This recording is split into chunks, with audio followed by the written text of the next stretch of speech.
Bismillahirrahmanirrahim. Assalamualaikum warahmatullahi wabarakatuh. Waalaikumsalam warahmatullahi wabarakatuh. Selamat bertemu kembali dengan saya Rahmat, yang seperti biasa selalu dibantu dan didampingi oleh Bu Mariati setiap kali melakukan pembelajaran di kelas ini. Anak-anak semuanya, bagaimana kabar hari ini? Tentu baik, bukan? Alhamdulillah kalau anak-anak dalam keadaan baik. Semuanya sehat? Luar biasa. Nah, anak-anak semuanya, kita harus tetap menjaga kesehatan kita, ya. Apalagi di musim pandemi corona ini, kita harus selalu memperhatikan kesehatan kita. Jaga jarak, pakai masker, ya, selalu cuci tangan. Anak-anak semuanya, mari kita bersyukur kepada Tuhan Yang Maha Kuasa. Karena apa? Karena kita masih diberikan kesehatan semuanya, sehingga kita bisa bertemu kembali, bisa belajar bersama kembali. Dengan apa? Dengan melakukan ibadah sesuai dengan agama dan kepercayaannya masing-masing. Anak-anak, jangan lupa kita tetap harus berbakti kepada orang tua kita, harus selalu taat dan patuh kepada orang tua kita, pada ayah, bunda, pada teman-teman, pada adik, pada kakak. Kita harus tetap saling menghargai, saling menghormati. Agar apa? Supaya kita tercipta kehidupan yang harmonis, yang rukun, tidak ada yang bertengkar, tidak ada yang saling mencaci dan sebagainya. Ya, anak-anak semuanya, yuk kita awali kegiatan belajar kita ini dengan berdoa sesuai dengan agama dan kepercayaan masing-masing. Dengan harapan apa yang kita pelajari bisa lebih mudah dipahami, lebih mudah dimengerti, sehingga nantinya menjadi ilmu yang bermanfaat bagi kita semuanya. Berdoa sesuai dengan agama dan kepercayaan masing-masing. Mulai. Selesai. Anak-anak semuanya, hari ini kita akan lanjut dengan belajar kita di tema yang ketiga, benda di sekitarku. Kemudian subtema yang pertama, aneka benda di sekitarku. Kemudian hari ini kita berada di pembelajaran yang kedua. Anak-anak semuanya, seperti biasa sebelum kita mulai belajar akan saya sampaikan tujuan belajar kita pada kesempatan hari ini. Nah, anak-anak, setelah belajar nanti, anak-anak, Pak Rahmat dan Bu Mariati berharap anak-anak bisa menemukan kosakata baru yang terdapat dalam wacana atau bacaan. Yang kedua, menceritakan kembali informasi secara lisan tentang benda-benda di sekitarnya yang terbuat dari kayu dengan percaya diri. Yang ketiga, menyebutkan arti penting melakukan musyawarah untuk menyelesaikan masalah, ya.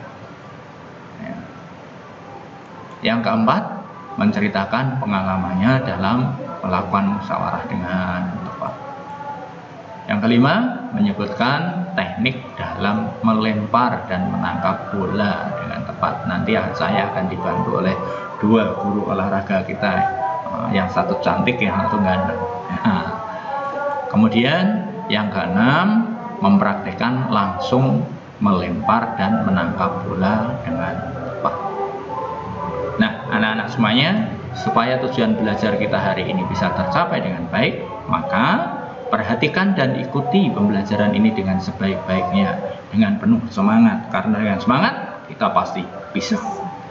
Nah, anak-anak semuanya, yuk kita mulai belajar kita dengan memperhatikan ini. Anak-anak semuanya, ini semuanya adalah benda-benda yang ada di sekitar kita. Ada almari, ada kursi, meja, ya, ini kursi juga, ini pensil, ini tangga, ya. Ini semuanya terbuat dari kayu. Nah, anak-anak semuanya, kayu itu sangat berperan penting sekali untuk memenuhi kebutuhan peralatan rumah tangga di Indonesia, terutama di sekitar kita, di rumah kita, di sekolah kita, ya toh? Juga banyak memanfaatkan kayu. Nah, sekarang yuk kita Simak bersama, Bu Mariati akan membacakan benda yang terbuat dari kayu, judulnya. Benda terbuat dari kayu. Anak-anak bisa menyimak di layar ini ataupun bisa menyimak di buku. Kalau di buku, dibuka halaman 12. Nah, ini dia teksnya. Silakan Bu Mar. Ya. Anak-anak, mari kita buka buku dan anak-anak bisa mengikuti bacaan ini. Benda terbuat dari kayu. Sebutkan bahan untuk membuat pensil. Pensil terbuat dari kayu. Di sekitarmu banyak sekali benda yang terbuat dari kayu. Beberapa di antaranya adalah meja, kursi, dan almari. Kayu juga digunakan untuk membuat benda kerajinan, misalnya patung dan figura. Kayu adalah bagian dari pohon. Untuk memperoleh kayu, kita harus menebang pohon. Kemudian mengambil bagian batang untuk diolah menjadi berbagai macam benda. Perubahan dari batang kayu menjadi benda-benda tersebut. Pertama, batang pohon ditebang.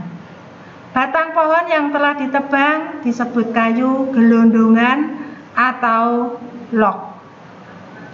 Kemudian log dikirim ke pabrik atau pusat penggergajian. Pengiriman log menggunakan angkutan khusus seperti truk melalui darat atau kapal melalui sungai. Setelah itu, log dipotong-potong sesuai keperluan. Untuk menghindari jamur dan serangga yang dapat menyerang kayu, maka kayu perlu dikeringkan. Cara hanya dengan dijemur. Kayu dijemur sekitar 2 hingga 4 minggu. Setelah dijemur, kayu siap diolah sesuai keperluan. Kayu dapat dipilih menjadi bahan dasar benda. Mengapa? Karena kayu mempunyai banyak keunggulan. Keunggulan kayu adalah mudah dibentuk. Beberapa benda yang terbuat dari kayu jati dapat bertahan sampai puluhan bahkan ratusan tahun. Kelemahan benda berbahan kayu adalah tidak tahan api, sehingga mudah terbakar. Namun, ada beberapa jenis kayu yang mudah terserang rayap atau serangga lainnya. Nah, anak-anak semuanya dari bacaan tadi, tentu anak-anak sudah bisa memahami apa isinya. Maka ini ada beberapa hal yang akan saya tanyakan, yang akan kita bahas bersama. Yang pertama, berapa lama waktu yang dibutuhkan untuk pengeringan kayu? Ya, ada di dalam bacaan tadi, waktu yang dibutuhkan untuk pengeringan kayu sekitar 2 sampai 4 minggu. Nah, nih, dari kayu ditebang, setelah itu dijemur dulu sekitar 2 sampai 4 minggu. Ini tujuannya apa? Supaya tidak jamuran, ya.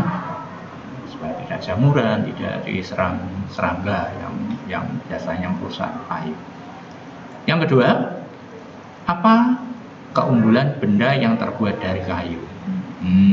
Ini ada juga di bacaan tadi, kalimatnya ini. Keunggulan kayu adalah mudah dibentuk. Beberapa benda yang terbuat dari kayu jati dapat bertahan sampai puluhan bahkan ratusan tahun. Ya, rumahnya Pak Romat itu Bu dari kayu jati. Itu ceritanya itu yang buat bukan ayahnya Pak Romat, neneknya, tapi ayahnya kakek dari buyut. ayahnya kakek. Jadi kalau Pak Rahmat sudah 4 generasi, jadi sudah lama sekali, bahan lama. Makanya rumahnya Pak Rahmat terbuat dari kayu. Itu rumahnya Pak Rahmat, kayu jati. Tapi sekarang untuk pagarnya sudah saya ganti dengan bata ringan karena sudah banyak yang rusak, sudah termakan usia. Kalau tiangnya atasnya masih kayu jati semua. Nah, anak-anak semuanya, yang berikutnya yang ketiga, apa kelemahan benda yang terbuat dari kayu? Nah, ini ada lebihnya, sekarang ada kurangnya. Kurangnya apa? Ini kelemahan benda yang terbuat dari kayu itu tidak tahan api, kena api terbakar habis, ya, sehingga mudah terbakar. Namun ada beberapa jenis kayu yang terserang rayap. Nah, kayu-kayu yang muda sekarang kayu-kayu ya, cepat dimakan rayap, lapuk, sehingga cepat rusak. Maka sekarang banyak yang menggunakan besi, digantikan dengan besi. Karena apa? Karena kayu-kayunya sudah jarang kayu yang tua, Bu. Kayu jati pun sekarang di hutan saja sudah nggak jarang yang kayu jati sudah tua-tua. Nah, kayu jati yang tahan lama ya kayu jati yang usianya sudah tua. Nah, anak-anak semuanya kita lanjutkan. Apa sih contoh benda yang terbuat dari kayu? Nah, ada meja, kursi, dan lemari. Meja kan di sekolah juga terbuat dari kayu jati ini. Kursinya juga dari kayu jati. Almarinya, pintu rumah, jendela, banyak ya Pak. Banyak ya. Nah, anak-anak semuanya, saya rasa anak-anak di rumah juga banyak perabot rumah tanggamu yang terbuat dari kayu. Nah, sekarang saya punya kotak ini. Nah, tulis dan lengkapi dengan gambar pada kotak berikut. Bagaimana pembuatan benda-benda dari kayu berdasarkan bacaan halaman. Nah, ini proses pembuatan bendanya. Otomatis kayu pertama tadi dipotong, ini gambar sini, kemudian dikeringkan, ya toh, terus digaji dan sebagainya. Ini anak-anak silakan ini digambar. Pak, nggak bisa gambar bagus ya, sederhana saja, nggak harus bagus ya, nggak harus bagus ya. Nah, ini berdasarkan bacaan tadi, bacaan yang berada di halaman 12 dan 13 tadi. Nah, jelas ya anak-anak ya. Jadi ini cerita bergambar kayak yang tugas kemarin sudah ada tugas di tema yang kedua sudah ada membuat cerita bergambar. Nah, kita lanjutkan anak-anak semuanya. Nah, sekarang perhatikan benda-benda di sekitarmu. Adakah yang terbuat dari kayu? Tulis hasil pengamatanmu dalam kolom berikut. Saya kasih contoh. Nomor 1, ada kursi. Nah, kursi ini terbuat dari kayu. Ini karena di rumahnya Pak Rahmat. Entah kalau di rumahmu mungkin dari besi ya, berarti jangan ditulis kursi. Yang terbuat dari kayu apa yang ada di rumahmu. Ya. Kemudian fungsinya atau kegunaannya sebagai tempat duduk. Mungkin ada lagi almari dan sebagainya. Ya, gunanya untuk apa? Kamu tuliskan juga. Jadi tugasnya di kali ini ada 2. Nah, ini sudah ada 2 ya. Yang tadi membuat cerita bergambar, kemudian ini kamu amati benda-benda yang ada di rumahmu. Itu sekitar rumah ya Pak ya? Ya, nggak usah banyak-banyak ya. 1, 2, 3, 4, 5 saja. Nah, jadi di sini nanti angkanya sampai 6. Nah, kita lanjut anak-anak semuanya. Nah, anak-anak semuanya, ini ada gambar hutan. Ini hutan yang ada di sekitar rumahnya temanmu, di rumahnya Siti.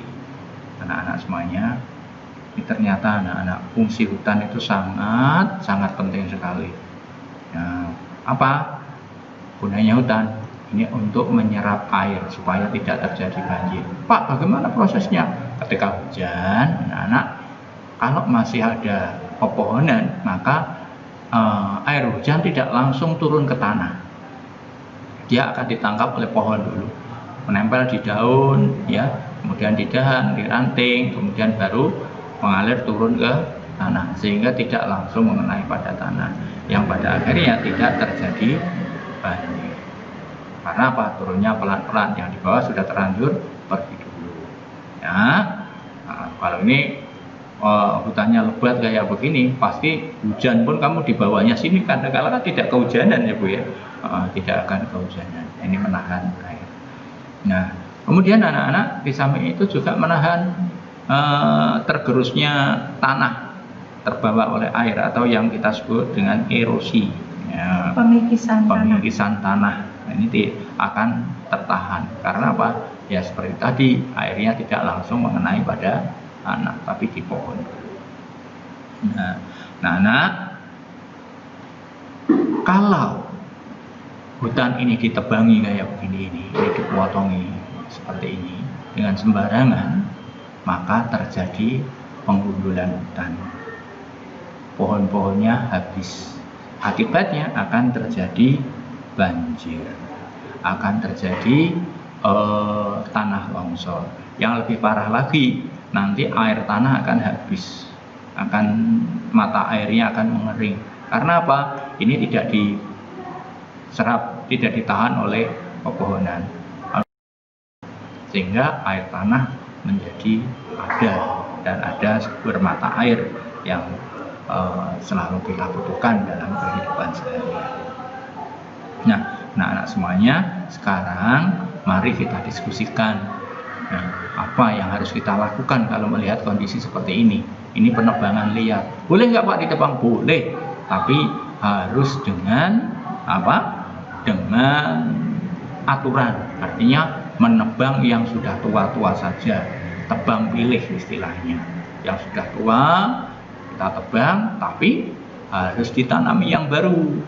Tidak ketika selesai tebang tinggal pergi selesai, nggak boleh. Harus ditanami yang baru, yang kita kenal dengan tebang pilih. Kemudian menanami yang baru kita kenal dengan reboisasi, penanaman hutan kembali. Nah, anak-anak, nah ini di desa Siti banyak penebangan liar. Bagaimana cara mengatasinya? Ini menjadi pekerjaan. Menurut kamu kayak apa?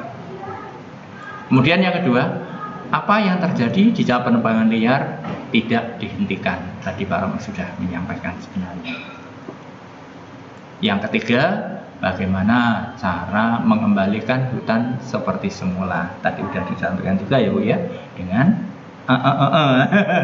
dengan menanam kembali dengan reboisasi. Ya. Nah, yang berikutnya adalah apakah musyawarah yang dilakukan berjalan dengan lancar? Nah, ini tadi yang tiga tadi, silahkan anak-anak boleh bertanya pada ayah, boleh berdiskusi dengan ayah, dengan ibu, boleh, tidak dilarang. Bahkan itu harus, karena di rumah nggak mungkin saya suruh diskusi dengan temanmu. Sebenarnya bisa ya lewat WhatsApp, tapi tidak usah ya dengan orang tuamu.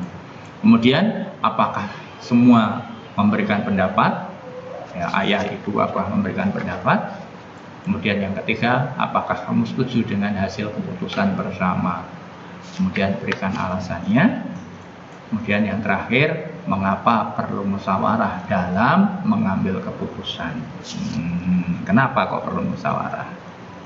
Nah, anak-anak semuanya, kita lanjutkan bersama. Ini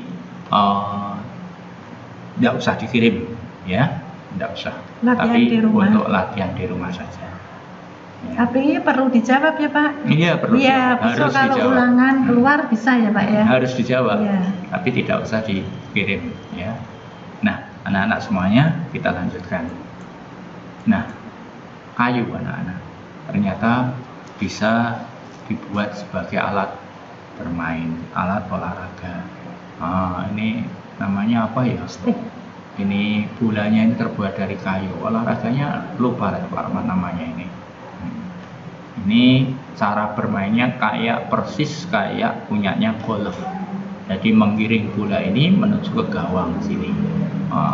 Yang masuk lebih dulu itu yang menang. Nah, seperti ini. Tapi ini bolanya keras Bu, karena terbuat dari kayu. Dan ini dipukul. gantian, tidak bersama-sama mukul. Misalnya saya main dengan Bumar, saya mukul sekali, ya, sampai mana, Bumar juga mukul sekali. Nah, nanti kita jalan bersama menuju ke tempat bola itu. Bumar mukul lagi, Pak Ahmad juga mukul lagi, secara bergantian, nggak boleh bareng-bareng, nanti bisa kena sampai masuk ke gawangnya. Saya butuh berapa pukulan, Bumar butuh berapa pukulan. Nah, yang lebih sedikit pukulannya itu yang menang, yang lebih dulu masuknya itu yang menang gitu. Nah, ini kalau yang tidak terbuat dari kayu. Ini yang ada di Semarang, daerah Undibu. Saya pernah bermain di sana. Nah, anak-anak semuanya, ini sekarang kita akan belajar melempar bola. Tapi bolanya tidak lagi dari kayu, tapi dari bola yang bisa kita gunakan untuk bola lempar tangkap. Ini gambarnya. Ini langkah yang kedua. Langkah ketiga, lempar. Nah, berikutnya ini menangkap. Nah, ini seperti ini. Ini dalam posisinya ini. Nanti akan dijelaskan lebih lanjut sama Bu Guru dan Pak Guru olahraga kita yang cantik dan ganteng. Nah, nih. Kemudian akan melakukan lempar tangkap bola. Ada dua macam yang akan diajarkan, melambung dan lurus. Nanti akan diajarkan oleh Bapak dan Ibu Guru olahraga. Yuk kita saksikan bersama yuk. Halo anak-anak, Assalamualaikum warahmatullahi wabarakatuh. Jumpa lagi dengan Bu Pur dalam pembelajaran olahraga. Kali ini kita ditemani oleh Bapak Guru, yaitu Guru olahraga baru. Kita perkenalkan dulu ya, monggo Bapak. Makasih Bu sebelumnya Bu. Halo anak-anak, saya hari ini menemani Bu Pur dalam belajar lempar tangkap. Perkenalkan, nama Bapak Indra Hermawan. Kalian bisa manggil dengan Bapak Indra. Terima kasih anak-anak. Anak-anak, nanti Bu Pur sama Pak Indra mau memberikan contoh tentang pembelajaran olahraga, yaitu lempar tangkap bola. Lempar tangkap bola ada 3, yaitu melambung, mendatar, dan menyusul. Kali ini kita latihan hanya 2 materinya, yaitu lempar tangkap bola, melambung, dan mendatar. Cara melempar, kaki kiri di depan, kaki kanan di belakang, tangan di atas kepala. Ini yang untuk melambung. Kemudian yang untuk melempar mendatar, tangannya begini, kemudian ini gerakannya mendatar. Jelas anak-anak? Kemudian yang untuk menangkap bola, kakinya sejajar, tangannya rapat, ini rapat, pergelangan rapat, kemudian gerakannya seperti buaya ini anak ya. Lihat contoh gerakan. Ini melempar, Pak Indra yang menangkap. Kakinya Pak Indra, siap ya? Siap. Yuk. Sekarang saya akan melakukan lempar dan Bu Pur sebagai penangkap.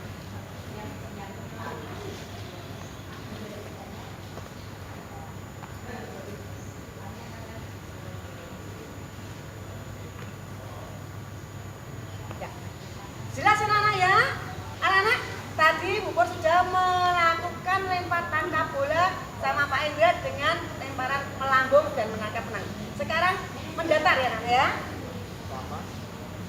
Dari belakang kemudian diayunkan ke depan.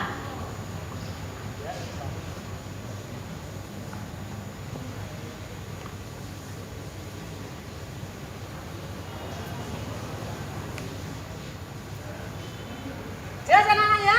Sudah ada 2 materi, yaitu melempar, menangkap, melambung, dan melempar tangkap bola, dan melempar dan menangkap dengan mendatar. Terima kasih. Anak-anak, materi sudah selesai. Ada 2, melempar menangkap dengan melambung, dan melempar menangkap bola dengan mendatar. Jelas anak-anak ya? Terima kasih. Assalamualaikum warahmatullahi wabarakatuh. Selesai sudah belajar kita hari ini, yuk kita refleksikan dulu apa yang sudah kita pelajari bersama. Ya, macam-macam ya tadi ya. Kita sudah belajar tentang melempar bola, kita belajar tentang musyawarah, kita belajar tentang apa, mencari isi bacaan dan sebagainya tadi. Nah, bagaimana perasaanmu saat kegiatan pembelajaran? Menyenangkan ya? Tentu ya, terima kasih, menyenangkan toh. Yang berikutnya, kegiatan apa yang paling kamu sukai? Silahkan bermacam-macam ya, sukanya kan sendiri-sendiri ya. Informasi apa yang ingin kamu ketahui lebih lanjut? Tentu banyak nih. Kemudian bagaimana caramu untuk mendapatkan informasi tersebut? Pesannya Pak Rahmat, membaca jangan ditinggalkan. Ya, boleh bertanya, boleh browsing internet, tapi harus tetap membaca, karena membaca itu merupakan jendelanya dunia. Nah, anak-anak semuanya, usai sudah belajar kita hari ini, selanjutnya yuk kita akhiri dengan berdoa bersama. Mudah-mudahan apa yang kita pelajari bisa kita pahami dan bermanfaat bagi kita semuanya. Berdoa sesuai dengan agama dan kepercayaan masing-masing, mulai selesai. Selanjutnya anak-anak semuanya, Pak Rahmat dan Bu Mariati minta maaf apabila ada tutur kata yang kurang berkenan di hati anak-anak semuanya. Dan tidak lupa selalu mengucapkan terima kasih yang tiada tara karena anak-anak sudah mau memperhatikan dan mau mengikuti pembelajaran pada kesempatan hari ini. Jangan lupa videonya di like, kemudian harus di share kepada sanak saudara kita, kepada teman-teman kita, semua grupmu lah kamu share, nggak apa-apa. Barangkali di sana ada teman-teman kita yang sama duduk di kelas 3 sehingga bisa belajar bersama-sama dengan kita. Yang terakhir, yang pertama kali mengikuti pembelajarannya Pak Rahmat atau tombol subscribe-nya masih berwarna merah, silahkan ditekan tombol subscribe-nya. Sekian dan terima kasih. Sampai jumpa. Akhirul kalam. Assalamualaikum warahmatullahi wabarakatuh. Waalaikumsalam warahmatullahi wabarakatuh. Dadah.